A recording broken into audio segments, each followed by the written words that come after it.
नमस्ते, म हो विशाल।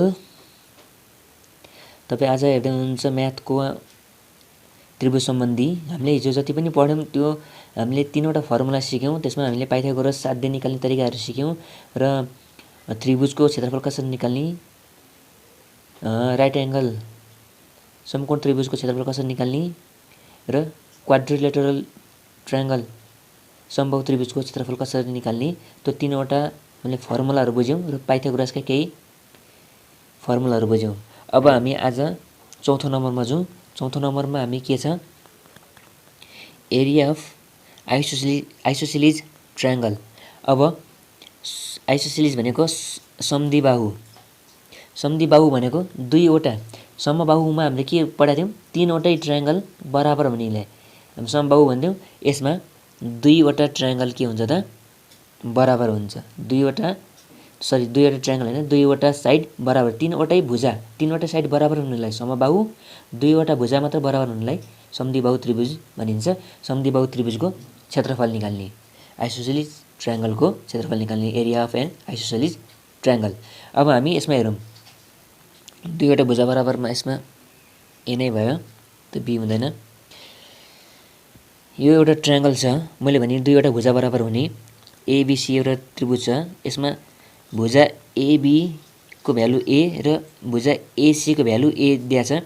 3वटा भुजा दुईवटा भुजा बराबर छ। दुईवटा भुजा बराबर भएकोलाई समद्विबाहु त्रिभुज भनिन्छ। र हामीले बीसीलाई हामीले कति गरेछ, बी मान दिएको छ। अब let triangle ABC is an isosceles triangle. Triangle ABC चाहिँ एउटा समद्विबाहु त्रिभुज हो भने मानौ, suppose AB equal to AC equal to A, AB equal to AC equal to A हो। एबी इक्वल टु मैले भनेको थिएँ नि दुईवटा भुजा बराबर छन्, त्यस कारण यो र यो भनेको यो जति चाहिँ यो यसको भ्यालु त्यति नै भयो। यो 5 cm छ नि 5 cm, यो 10 cm छ नि 10 cm, त्यस कारण यो बराबर ए गर्यो। And BC equal to B, BC को भ्यालु हामीले बी दियौँ हो। Then BD is equal to DC equal to B by 2। B र डी हामीले यहाँबाट यो ए पोइन्टबाट डीसम्म लम्ब हुने गरेर एउटा लाइन याच खिचेको छ हामीले यहाँ हो। एउटा लाइन याच खिचेको छ लम्ब हुने गरेर। भने त्रिभुजलाई यसरी लम्ब खिच्दाखेरि यहाँ 90 डिग्री कोण आउँछ भने त्यसबाट बनेको दुईवटा ट्रायङ्गललाई के गर्छ भन्दा थिएँ मैले, आधा गर्छ भन्दा थिएँ। त्यसकारण यसको यो पुरै भ्यालु यो बी भयो। यसले यतापट्टिको भ्यालु बी बाई 2 आधा गर्यो, यतापट्टि बी बाई 2 आधा गर्यो। त्यसकारण BD equal to B by 2 र DC equal to B by 2 same त्यही गरेको। BD equal to DC equal to B by 2। अब by using Pythagoras theorem in right angle ABD, right angle ABD मैले भने नि अघि पनि हिजोको भिडियोमा जुन मैले बताएको थिएँ तपाईँलाई, ट्रायङ्गल जुन यो दिएछ यसको एङ्गल यो बिचको बी हेर्ने, यसको यो बी यो पोइन्टमा हेर्ने, मतलब त्यसले भन्न खोजेको यो पोइन्टमा एउटा एङ्गल थीटा दियो भने यसमा 90 डिग्री, यसमा थीटा दिएछ नि, बेस कुन भयो त, यो भयो। 90 डिग्रीको सिधा यो के भयो त, हाइपोटेन्युस भयो। र यो जुन 90 डिग्री भएन यो के भयो त, परपेन्डिकुलर भयो। यो यास त हामीले यसको भ्यालु दियौँ, तर हामीले ए डी र बीमा हेऱ्यौँ भने त परपेन्डिकुलर यो भयो, बेस यो भयो र हाइट यो भयो ए बी र डीमा हो, सेम त्यही। अब एडी भनेको के हाम्रो, एडी भनेको हाम्रो के भयो त, यो पी भएपछि त हामीलाई यसको भ्यालु दिएको छ, यसको भ्यालु ए दिएको छ, यसको भ्यालु बी बाई 2 दिएको छ नि, यसको भ्यालु हामीले के निकाल्नु पर्यो, पी को निकाल्नु पर्यो। यो याचलाई अहिले नहेर्ने, याच किन नहेर्ने त, किनभने हामीलाई यो पी दिएपछि पाइथागोरस थ्योरम लगाउँछ, फर्मुला लगाउँछ। त्यसकारण हामीलाई यसको ए दिएको छ, यसको बी बाई 2 दिएको छ नि, पी को भ्यालु निकाल्ने। पी भनेको हाम्रो के, परपेन्डिकुलर हो। अनि परपेन्डिकुलर भनेर यो पी र याच के छ त, बराबर छ क्या। त्यसकारण यो पीलाई मात्र हेर्ने, अहिले पी को फर्मुला लगाउने। अनि पाइथागोरस साध्यमा पी को फर्मुला के हुन्छ,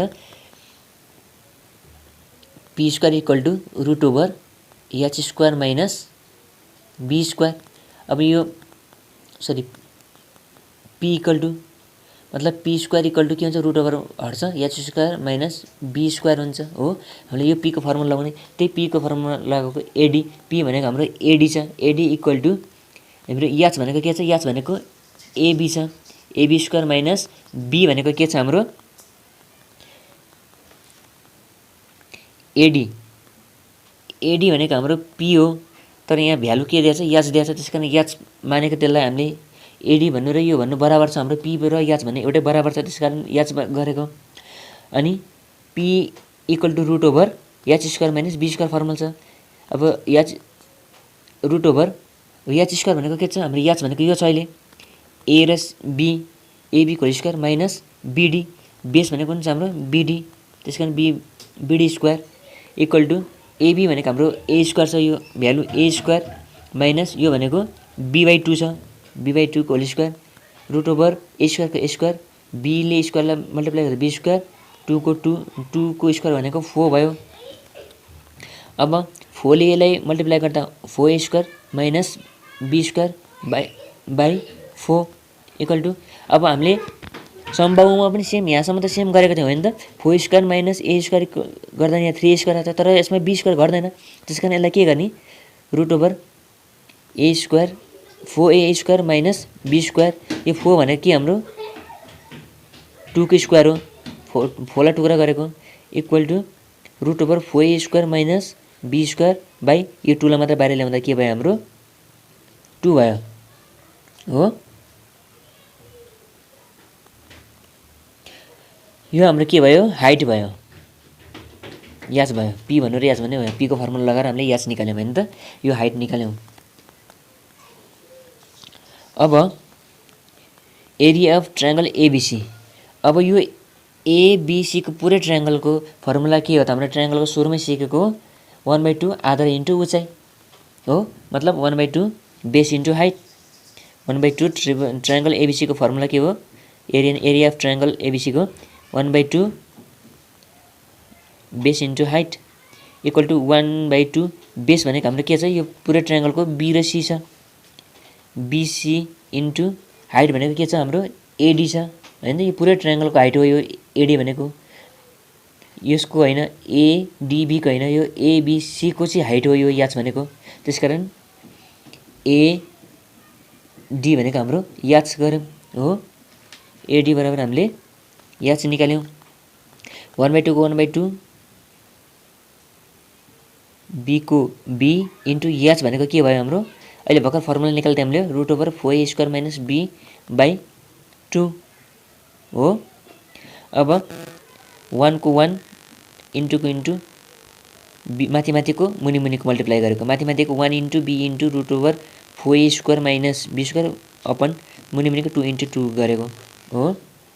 अब मुनिको 2 इन्टु 2 गर्दा कति आयो हाम्रो 4 आयो बी को बी हो 1 ले बी लाई मल्टिप्लाई गर्दा बी को B root over 4a square minus B square same को सारेको इक्वल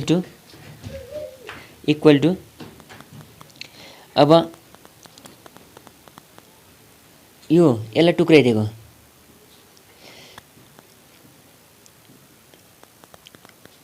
1 ले बी लाई मल्टिप्लाई गर्नु यो पुरैलाई गर्नु कति B root over 1 4a square minus B square हुँदैन त त्यही भएर 1/4 गरेको यसलाई ल्याएर टुक्राइदिएको अनि यो B into root over 4a square minus B लाई यो साइडमा राखिदिएको 1 ले यो B into root over 4a square minus B लाई मल्टिप्लाई गर्दा के आउँछ त B root over 4a square minus 1 आउँछ हैन त्यसकारण यो गर्न मिल्छ के फरक पर्दैन यति नै राख्दा नि के फरक पर्दैन यो गर्दा नि के फरक पर्दैन यससँग गर्दा हुँदैन त्यसकारण therefore area of an isosceles triangle 1/4 B root over 4a square minus B square यो फर्मुला नम्बर हाम्रो 4 भयो।